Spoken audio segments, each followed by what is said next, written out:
배달교 성도 여러분, 한 주간도 잘 보내고 계시지요? 오늘도 수요 온라인 예배에 열왕기하 말씀을 가지고 은혜를 나누고자 합니다. 지난주에는 이 하나님의 사람 엘리사를 아주 극진히 섬겼던 수넴 여인에게 아들을 낳을 것이라 라는 하나님의 말씀대로 아들을 낳게 되는 그러한 사건을 살펴보았습니다. 그런데 이렇게 태어난 수넴 여인의 아들이 갑작스런 죽음을 맞이하게 됩니다. 그러자 이제 이 수넴 여인은 엘리사가 있는 그 갈멜산으로 한 걸음에 달려가서 엘리사에게 도움을 요청을 하게 됩니다. 끈질긴 여인의 간절함이 결국 엘리사를 감동을 시켰고, 결국 엘리사는 수넴으로 와서 다시 아들을 살리게 되는 것이 바로 곧 오늘의 본문입니다. 엘리사의 그 5가지 이적 사건 중에서 이제 오늘은 3번째 이적 사건입니다. 우리가 한번 이 내용을 자세히 살펴보게 되면은 이 수넴 여인이 아들을 얻은 후에 대략 한 5년, 6년 정도 지난 그 시점으로 우리가 추정이 되고 있는데요. 때는 한 여름철이었던 것 같습니다. 당시 이 수넴 지역은 옥수수 산지로 아주 유명한 곳인데요. 수확할 때, 즉 한 여름철인 듯 싶습니다. 근데 한 여름철에 일사병 같은 증세로 이제 두통을 호소를 하다 갑작스럽게 그 아들이 죽게 됩니다. 그러자 이 수넴 여인은 차라리 아들을 얻지 못한 것보다 더 큰 고통을 느끼지만은 슬퍼하지만은 않습니다. 아들을 평소 엘리사가 그 묵던 방, 그 침대에 누이고 바로 엘리사가 있는 그 갈멜산으로 찾아가서 슬픔을 토로하게 됩니다. 이에 엘리사는 그 사환이었던 게하시를 보내었습니다마는 여인은 엘리사의 동행을 요구를 하게 됩니다.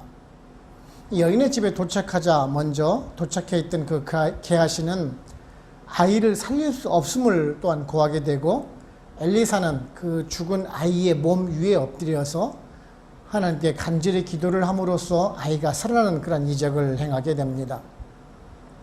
이것은 마치 그 스승이었던 엘리야가 그 사르밧 과부의 아들을 살리는 이적과 유사한 모습을 보여주고 있는데요.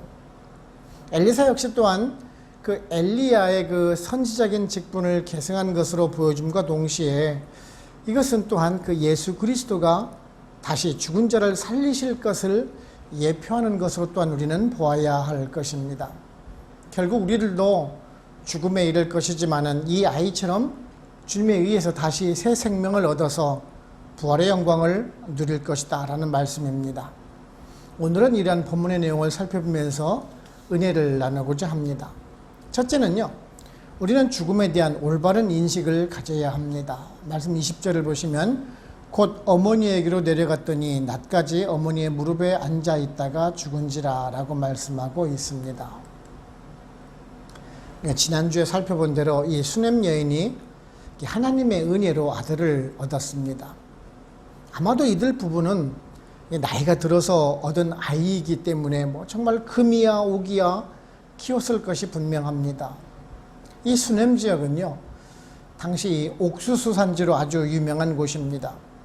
지금 이 옥수수를 수확하고 있는 것으로 보아서 한 여름철이었던 것 같습니다. 그리고 아이는 밭에 혼자 나올 정도가 되었으니까 대략 한 5, 6세, 7세 정도가 되었을 것입니다. 그런데요, 아직 이 어린아이가 그 일사병에 지금 걸린 듯 합니다. 아직은 어린 나이이기 때문에 이제 오랜 햇빛에 있었기 때문에 그렇겠죠. 그래서 이제 두통을 호소를 하죠. 그리고 이제 집에 와서 어머니 품에 누워 있다가 이제 죽게 된 사건입니다. 갑작스러운 사건이죠. 정말 황당한 일이 벌어진 것입니다. 당시에는 이런 일사병 정도는 흔하게 있었던 일이라 누구든지 이러한 죽음을 맞이할 것이다 라고 생각을 하지는 못했을 것이 분명합니다. 당시에는요, 이 병을 얻게 된다라든지 죽음을 맞이하게 된다라면은 이 죄에 대한 벌의 결과로 생각을 하던 시기였습니다. 근데 사실 이들은 신앙적으로는 문제가 없었던 사람이라는 것은 우리 모두 다 아실 것입니다. 하나님의 사람을 아주 정성스럽게 대접하다 하던 그 사람이라는 것을 우리가 살펴보았죠. 그렇다면 왜 이런 갑작스러운 아이의 죽음이 찾아왔을까요? 이럴 때 대부분 그 하나님을 원망하는 경우들을 주변에서 참 많이 보곤 하는데요. 제가 몇 주 전이죠. 지지난주인가요? 제가 말씀드렸는데 이곳 어느 가정에 그 메이드가 아이를 낳으려고 갔다가 아이와 함께 본인도 죽은 일이 있었지요. 어느 누가 그 여인이 아이를 낳다가 죽을 것이다라고 생각을 했겠습니까? 제가 고등학교 2학년 때에는 저희 집에 이제 휴가차 오셨던 이모 할머님께서 계셨습니다. 아주 매우 건강하셨어요. 마침도 잘 드시고. 그런데 아침 드시면서 유언 같은 말씀을 하시더라고요. 그리고 나서는 피곤하다 하시면서 주무셨어요. 정말 주무시듯이 소천하셨습니다. 또한 여러분들께 간증을 드린 적이 있죠. 신학 공부를 하던 젊은 전도사님이 어느 날 갑자기 소천하셨다라는 소식을 들었습니다. 저희 집 바로 옆집에서 하시던 목사님은요, 수요 예배에 설교를 마치시고 집에서 오셔서 주무시다가 심장마비로 소천을 하시기도 하셨습니다. 저는 주변에서 이렇게 갑자기 소천하는 경우를 정말 참 많이 보아왔는데요. 아마 여러분들도 주위에서 이런 일들을 많이 보아오셨을 것입니다. 그런데요, 이런 죽음을 보면서 여러분은 어떤 생각이 드셨는지요? 그저 그냥 남의 일로만 여겨지고 자신의 일은 아니라라고 생각을 하십니까? 여러분에게 죽음이란 아주 먼 훗날의 이야기로만 들리십니까? 아닙니다. 우리 모두는요, 언제든지 이런 상황을 맞을 수가 있다는 사실입니다. 모든 사람은 반드시 죽음을 맞이하게 되어 있다는 것이죠. 수넴 여인의 아들이 죽은 것은 정말 슬픈 일입니다. 하지만 우리도 언젠가는 이 아이처럼 동일하게 죽을 수가 있다는 사실입니다. 창세기 3장에서 분명하게 말씀하시죠. 너는 흙이니까 흙으로 돌아가라 라고 말합니다. 이것이 우리들의 숙명입니다. 근데 문제는 그 죽음 다음에 있다는 것입니다. 그것은 바로 곧 심판입니다. 히브리서 9장 27절을 보시면은 한 번 죽는 것은 사람에게 정해진 것이요 그 후에는 심판이 있으리니라고 말씀하고 있는 것을 아실 것입니다. 즉 모든 사람, 우리 모두들은요, 우리가 죽는다는 것을 다 알고 있습니다. 하지만 그 후에 심판이 있을 것이다라고 생각을 하지 못하고 살아간다라는 것이지요. 지금 당장 그 현실만 살아가는 것이 급선무이기 때문에 그렇습니다. 하나님의 은혜나 구원과는 무관하게 살아가는 정말 많은 사람들을 보곤 합니다. 그래서 불의를 두려워하지 않고 악을 행하고 나는 사람들이지요. 죽음과 심판을 생각하지 않기 때문에 그렇습니다. 그런데요, 사실 그 죽음이라는 것은 다른 세계로 가는 관문과도 같은 것입니다. 지금 우리가 살고 있는 세상과는 이별이 되지만 다른 영원한 세계로 향하는 관문과도 같은 것이다라는 것이죠. 우리들이 세상에서 어떤 삶을 살았느냐에 따라서 영벌과 영생으로 나누게 된다는 것을 우리는 알아야 합니다. 그래서 현재 우리들의 성도의 삶이 매우 중요하다라는 말씀입니다. 하나님 앞에 섰을 때 부끄럽지 않는 삶, 성도다운 삶을 살았을 때 하나님께서 반가울 얼굴로 받아주실 것이지만은 하나님을 모르고 세상적으로 살았다면 영원한 벌이 임할 것이라는 것을 알고 살아갈 때 우리는 바른 삶을 살아갈 수가 있는 것입니다. 그러기에 우리 성도님들은요, 정말 하루하루의 삶을 가치 있게, 보람되게, 그리고 하나님의 말씀을 묵상해 가면서 순종하는 삶을 살아갈 때 또한 늘 하나님 앞에 당당히 서 있을 수 있다는 것을 깨닫고 늘 바른 성도의 삶을 살아가실 수 있는 우리 모두가 되기를 원하는 것입니다. 둘째는요, 이 부활의 진리를 믿는 것이 삶의 이유인 것입니다. 말씀 24절을 보시면은 이에 나귀의 안장을 지우고 자기 사환에게 이르되 몰고 가라 내가 말하지 아니하거든 나를 위하여 달려가기를 멈추지 말라 하고 라고 말씀하고 있습니다. 이 일사병에 걸려서 두통을 호소하던 아이가 갑작스럽게 이제 죽게 되었죠. 그러자 이 수넴 여인은 아이를 평소 그 엘리사가 묵던 그 방 침대에 누이고 사환과 함께 지금 엘리사가 있는 그 갈멜산으로 향해서 가게 됩니다. 그 아이가 죽었음에도 불구하고 남편이 질문했을 때 아주 태연하듯이 말을 합니다. 아무 일도 없다라는 듯이 말을 하지요. 그리고 엘리사에게 다녀오겠다라고 말을 합니다. 분명히 슬퍼해야 될 그 어머니, 여인이 슬퍼하는 모습이 보이지 않습니다. 물론 속으로야 슬프지 않겠습니까? 하지만 그보다 더 먼저 생각하는 것이 있다는 것이지요. 그것은 다시 아이를 살릴 수 있다는 그 믿음 때문입니다. 사실 아이가 태어난 것도 하나님께서 허락해 주실 그 기적 때문에 아이가 태어난 것 아닙니까? 그런데 그 생명을 주관하시는 하나님께서 생명을 거두어 가셨는데 다시 살릴 수 있다는 생각을 왜 안 가지겠습니까? 이런 믿음이 그 여인을 다시 갈멜산으로 향하게 했다는 것이죠. 이런 수냄 여인의 모습을 보면서요, 정말 침착한 그녀의 성격을 보게 됩니다. 그리고 또한 강인한 그녀의 믿음을 또한 보게 됩니다. 죽은 자도 다시 살릴 수 있다는 그 하나님의 능력에 대한 그 믿음이 사실 저를 부끄럽게 하기도 합니다.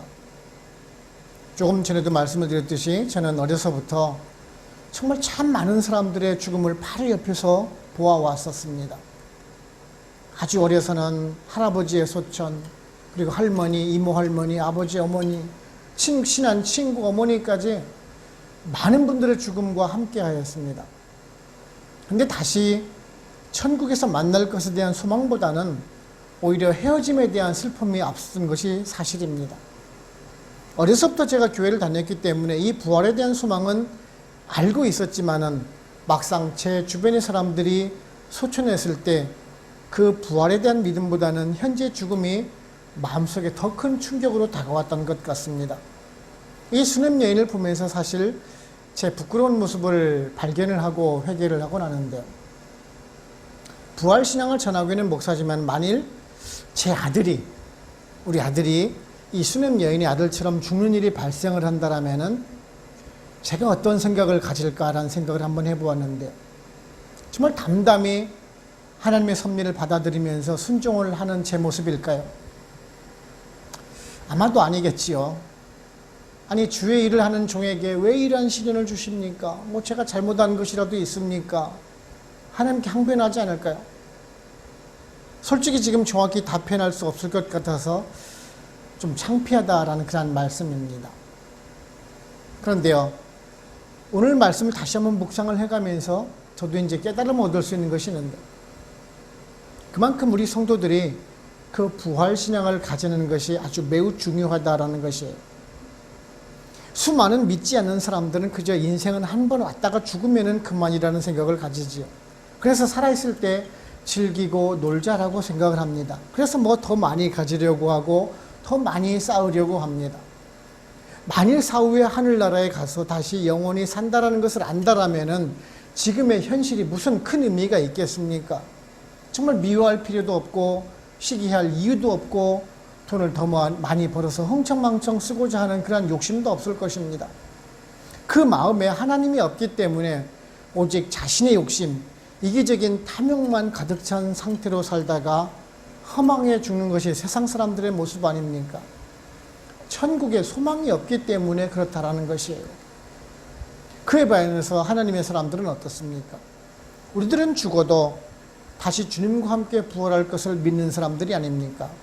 그러기에 지금의 현재 삶이 전부가 아니라는 것을 알고 살아가게 됩니다. 비록 지금 힘든 시기를 살아간다 할지라도 지금이 영원하지 않다라는 것을 알기 때문에 그렇습니다. 또한 우리가 지금 평안히 넉넉하게 여유롭게 산다고 해도 이것이 영원하지 않다라는 것을 알고 우리는 살아가고 있습니다. 그래서 이웃을 배려하는 마음, 가난하고 소외받은 사람을 긍휼히 여기는 그 주님의 마음을 닮아가려고 애쓰는 것입니다. 마태복음 5장에서 말씀하고 있는 그 복이 바로 곧 천국의 백성이 누리는 참 복임을 우리가 알기 때문에 그렇습니다. 그래서 우리가 현실을 살아갈 때 최선을 다해서 살아가야 하는 것입니다. 성도답게, 하나님의 백성답게 살아가려고 애쓰는 것입니다.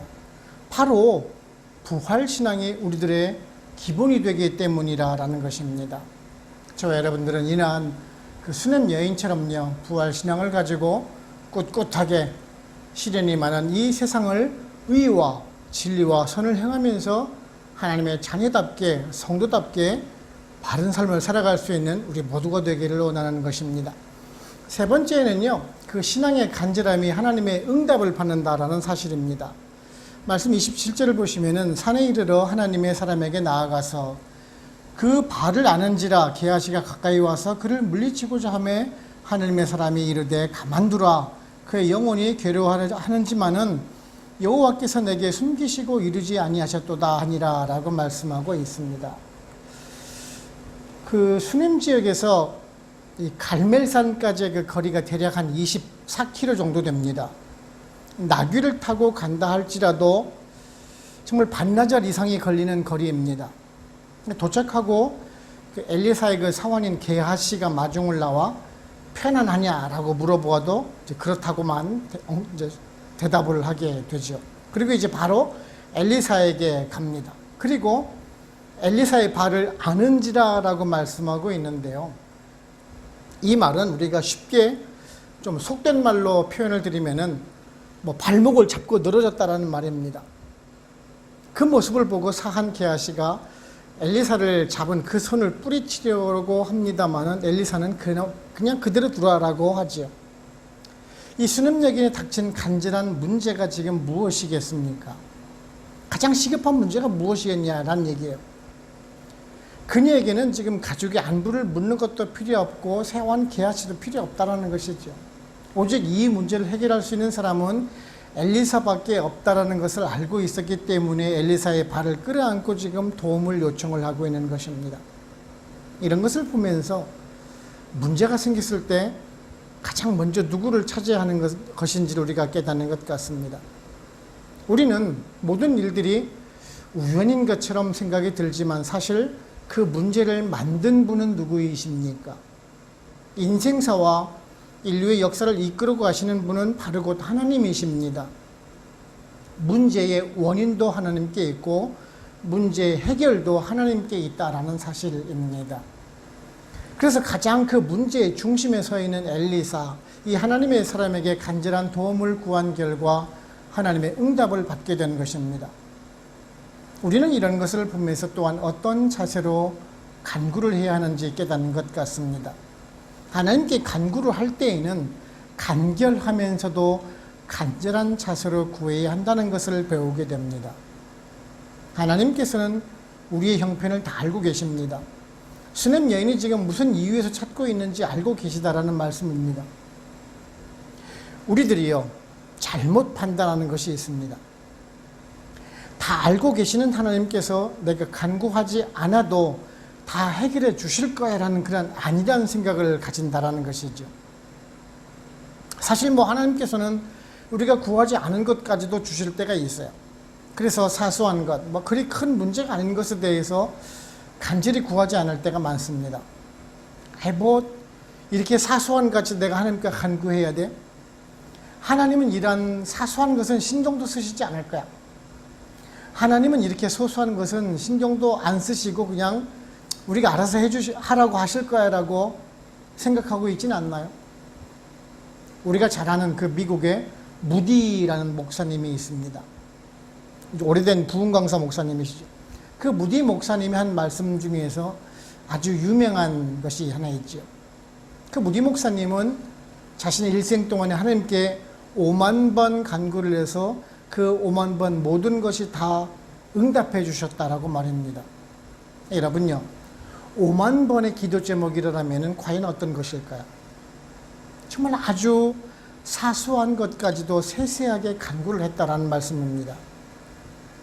사실 하나님께서는 우리들의 간구하는 그 소리를 기다리고 계십니다. 우리가 간절히 매달릴 때까지 기다리신다라는 말씀입니다. 그냥 우리가 이것은 뭐 생떼를 쓰면서 간구하라는 말씀이 결코 아닙니다. 그저 그 간절함이 있어야 된다는 말씀입니다. 그리고 또한 기도는 그것이 하나님의 뜻에 합당한지를 살펴서 간구를 해야 합니다. 뭐 내가 뭐 가난을 벗어나게 하기 위해서 복권에 꼭 당첨되게 해주세요. 뭐 이렇게 기도를 한들 아무리 기도를 해도 하나님의 응답은 없을 것입니다. 또한 하나님의 능력을 의심해서도 안 되는 것입니다. 설마 이런 것은 안 들어주실 거야 하는 마음도 안 됩니다. 누가복음 18장을 보시면은요, 여리고에서 주님께서 이제 가실 때 그 소경, 그 맹인이 주님께 간구를 합니다. 다윗의 자손 예수여, 나를 불쌍히 여겨주소서라고 큰 소리를 칩니다. 그러자 주위에 있던 사람들이 막 만류하죠. 조용히 하라라고 지금 말입니다. 그런데 더 큰 소리로 얘기를 하죠. 다윗의 자손 예수여, 나를 불쌍히 여겨주소서. 더 큰 소리를 외치자 주님께서 이제 그 소리를 듣고 나서 그 맹인을 눈을 뜨게 해주십니다. 너의 믿음이 너를 구원하였느니라 라고 하시면서 고쳐주시지 않습니까? 하나님은 능력이 없어서 우리의 문제를 해결해 주시지 않는 것이 아니라 우리로 하여금 얼마나 하나님을 의지하고 있는지 그 믿음의 연단을 위해서 기다리고 계시다는 것을 우리는 알아야 합니다. 저와 여러분은요, 이런 것을 아시고 기도하시며 간절히 매달리는 자를 외면하시지 않는다는 것을 아시고 간절히 하나님만 바라보실 수 있는 우리 모두가 되기를 원하는 것입니다. 결론적으로 말씀을 드리게 되면은 오늘 말씀 37절을 보시게 되면은 여인이 들어가서 엘리사의 발 앞에서 땅에 엎드려 절하고 아들을 안고 나가니라 라고 말씀하고 있습니다. 수냄 여인이 죽었던 아들을 살린 엘리사에게 절하고 아들을 이제 안고 나가는 모습입니다. 여인의 간절함과 그 믿음이 결국 아들을 다시 보게는 이적을 보게 되었는데요. 그런데요, 이런 수냄 여인에게 베풀고 있는 그 하나님의 은혜의 그 형태를 우리는 좀 살펴볼 필요가 있습니다. 처음에는 그 수냄 여인 가정에 엘리사를 보내주셨죠. 그리고는 엘리사가 그 가정에서 편히 쉴 수 있도록 했습니다. 그리고 엘리사가 전해주는 대로 하나님의 은혜로 아들을 낳게 되었습니다. 그리고 잠시 생명을 거두어 가셨다가 이제 다시 소생시켜주는 그 은혜를 경험을 하게 됩니다. 이런 것을 보면서 수냄 여인 가정을 향한 하나님의 그 은혜가 조금씩 점점 커져가고 새로워지는 것을 우리는 보게 됩니다. 우리들에게 베풀어 주시는 하나님의 은혜도 바로 이와 같다라는 것을 보게 됩니다. 사도 바울도 로마서 8장 30절에서 이렇게 말씀을 합니다. 또 미리 정하신 그들을 또한 부르시고 부르신 그들을 또한 의롭다 하시고 의롭다 하신 그들을 또한 영화롭게 하셨느니라 라고 말합니다. 그렇습니다. 우리를 성도라 불러주시고 또한 또 우리를 의롭다라고 여겨주시고 우리를 영화롭게 해주신다는 그 말씀 그대로 우리를 향하신 그 하나님의 은혜가 점점점 커지고 깊어지는 것을 우리가 느끼게 됩니다. 세상은 각박해져 가고 어두워져만 가고 악의 세력은 점점 더 커져만 가는데 오히려 하나님의 은혜는 더 새로워져 간다는 그 놀라운 사실을 말씀입니다. 그러기에 우리들은요, 이런 하나님의 사랑과 은혜를 더욱 감사함으로 받으며 우리들의 믿음 또한 진일보하는 믿음을 가져가야 할 것입니다. 죄인된 우리를 부르셔서 의인으로 불러주시고 우리를 영화롭게 해주신 그 하나님께 어떻게 헌신을 해야 될지, 어떤 순종의 모습을 보여야 할지 고민해가면서 바른 믿음의 성장을 이루는 성도가 되어야 할 것입니다. 저와 여러분은 오늘 보시는 이런 수냄 여인처럼 온전한 믿음과 신뢰 그리고 하나님을 향한 간절한 마음을 가지시고 우리들의 믿음과 사랑, 소망도 진일보하시는 여러분들 되시기를 주님의 이름으로 축원을 합니다. 기도하겠습니다. 하나님 아버지 감사합니다. 오늘도 말씀을 통해서 우리들에게 교훈해 주시니 진실로 감사를 드립니다.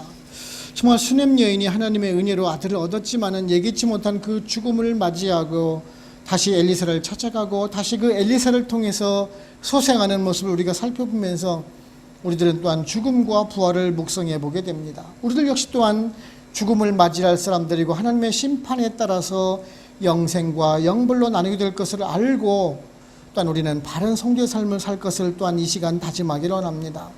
세상 사람들은 언제 죽을지도 모르면서 그 생명의 주인이신 하나님을 모르고 오직 자신을 위해서만 살고 있는 그 모습을 보면서 우리를 향하신 그 긍휼의 마음과 또한 그들을 향한 또한 전도의 마음을 우리가 가지기를 원합니다.